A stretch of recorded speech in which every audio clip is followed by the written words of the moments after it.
Tengo conmigo a Anabel Hernández, periodista a la que respeto enormemente y no saben cuánto le agradezco que me tome la llamada desde lo que ella misma ha llamado la zona cero del coronavirus, que es la bota itálica. Anabel, ¿cómo estás? Qué gusto de saludarte.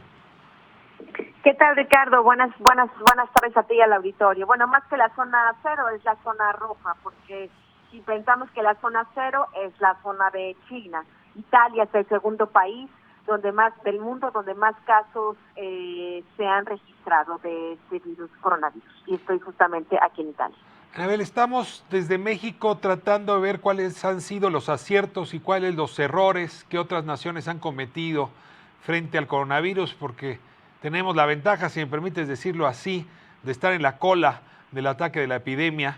Y en ese sentido te quiero pedir que nos ayudes a ver los claroscuros que ha vivido la sociedad y el gobierno italianos al respecto del coronavirus. ¿Qué podríamos aprender para México?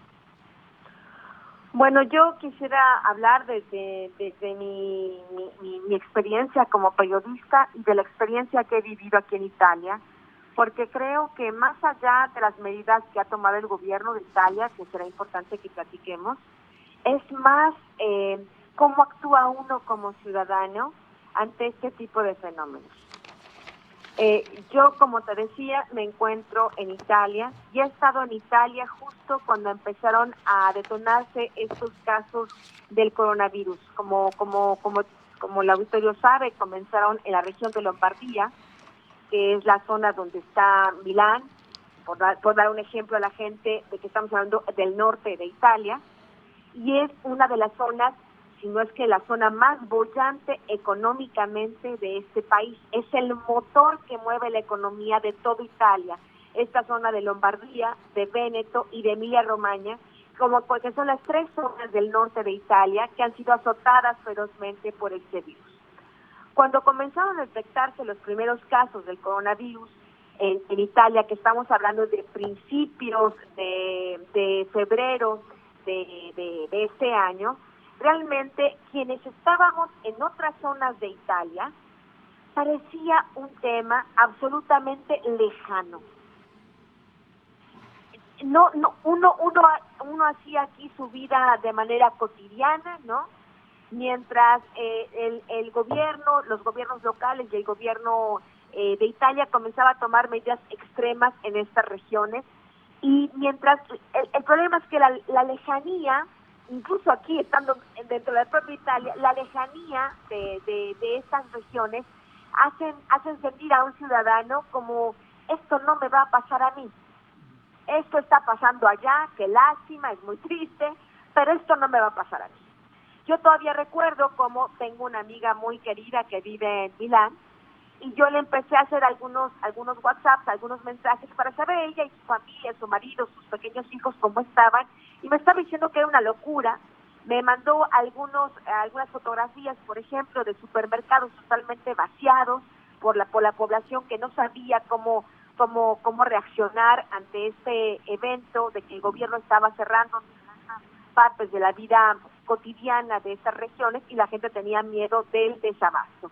Y me comentaba que, pues, dado esta locura, ella lo que había optado era por encerrarse en su casa con sus hijos, incluso antes de que el gobierno ya ordenara una cuarentena obligatoria en estas regiones. Cuando pasó esto, cuando ella me explicaba esto, yo la verdad, en el lugar donde yo me encuentro, parecía todo esto lejano, imposible. Uno pensaba: ¿Italia va a congelar todo el país? Eso es imposible, ¿no?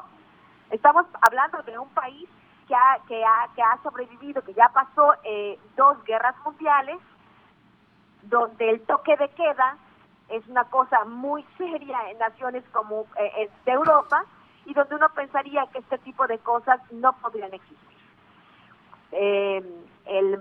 Como yo narro en mi crónica que publiqué en Deutsche Welle, donde colaboro, donde hago una columna semanal, fue la semana pasada, fue el 7 de marzo, donde finalmente el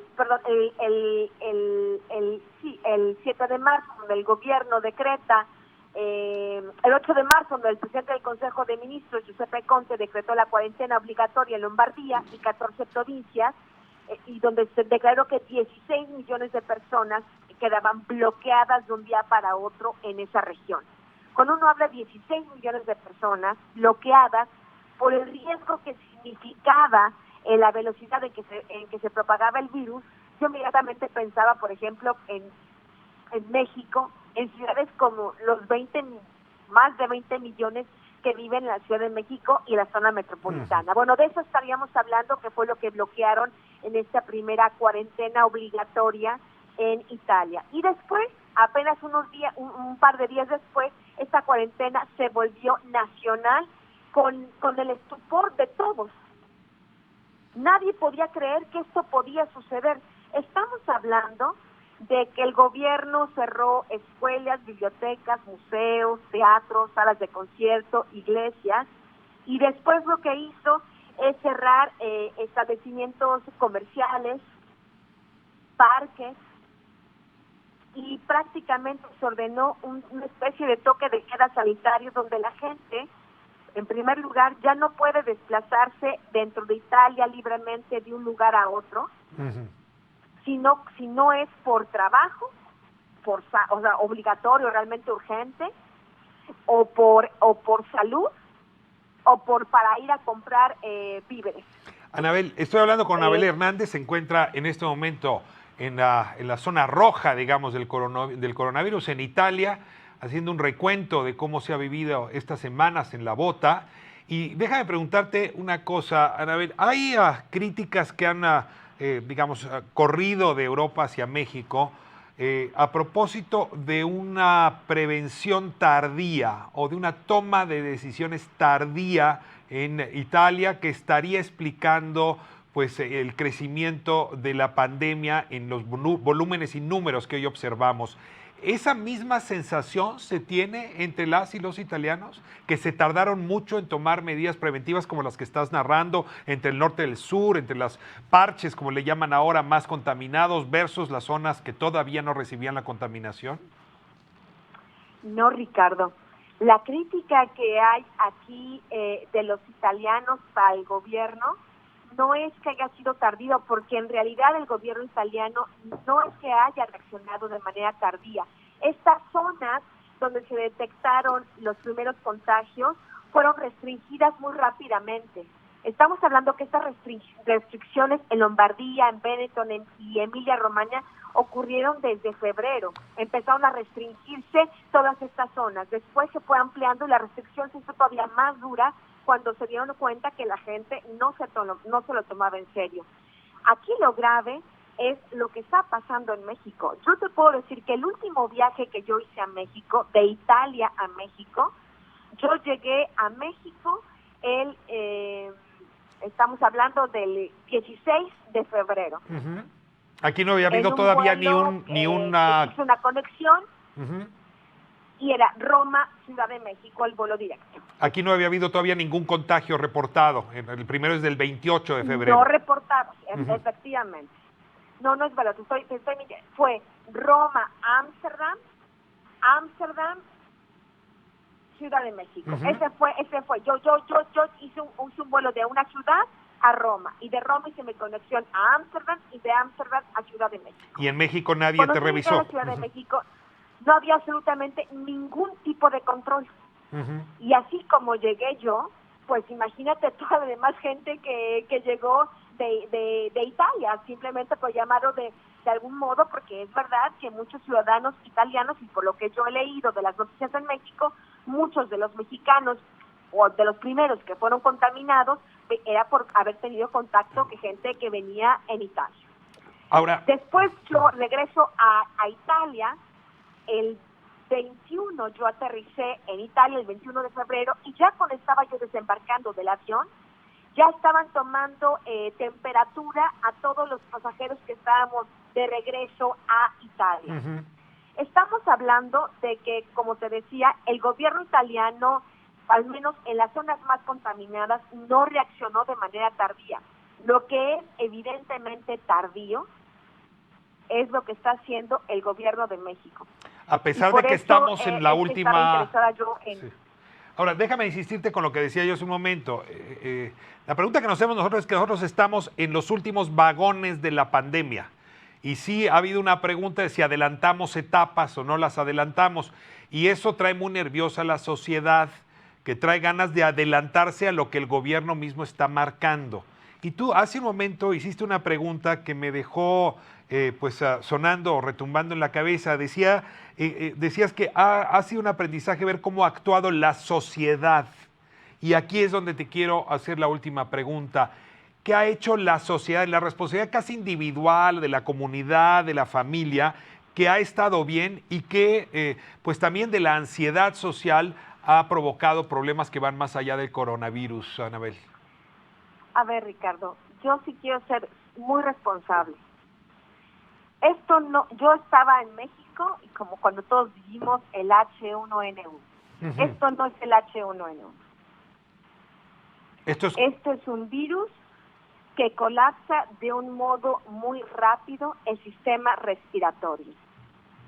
Y aunque es verdad que es más agresivo con personas que tienen mayor edad o que tienen ciertas enfermedades ya previas al contagio, aún todavía no hay un patrón del contagio.